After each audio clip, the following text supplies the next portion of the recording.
Take a look at Tybee Island, Georgia. It's a functioning coastal community with a police force, a fire department, public works, and local administration. This chart shows Tybee Island's projected general fund expenditures to keep the entire city running. For a single year, that total is exactly $17.19 million. Every one of those dollars has a specific line item and a public paper trail. At the local level, government spending is heavily scrutinized. Yet the United States federal government routinely loses track of sums that dwarf this entire town's existence. In 2024 alone, Washington poured over $100 billion into a single, highly classified ledger known as the Black Budget. The federal government is currently operating the financial equivalent of thousands of American towns entirely in the dark. The framers of the U.S. Constitution designed a specific mechanism to prevent secret spending. It's called the power of the purse, and it exists to keep the government strictly accountable to the taxpayer. Article 1 of the Constitution legally requires the government to periodically publish a regular statement and account showing exactly how it spends your money. How exactly can the government legally spend $80 to $100 billion every single year in complete secrecy, in direct contradiction to that constitutional mandate? Most of that classified money flows through an umbrella category called the National Intelligence Program, or NIP. In the 1970s, a taxpayer named William Richardson tried to force the government to follow the Constitution.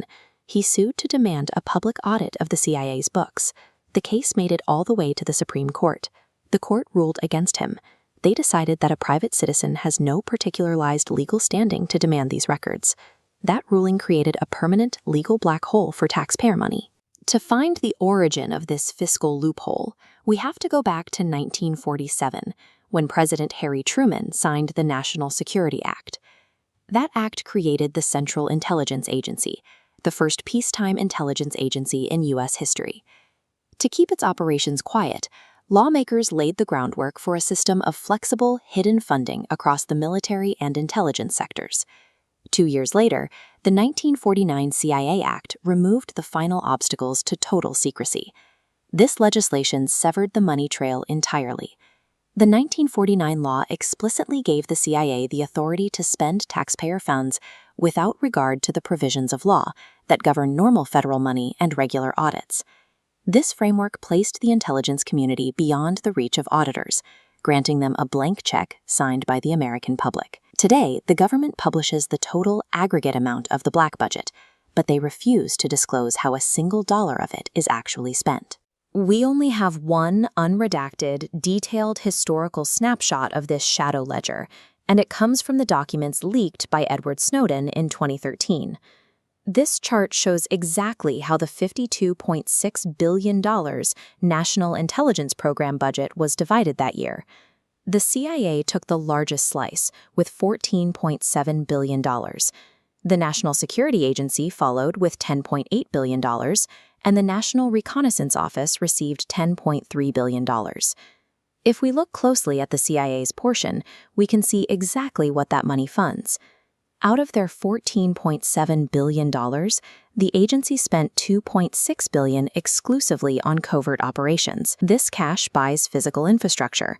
For example, it fully funds the Special Collection Service, a joint unit between the CIA and NSA that specializes in exotic listening devices and hacking foreign embassies.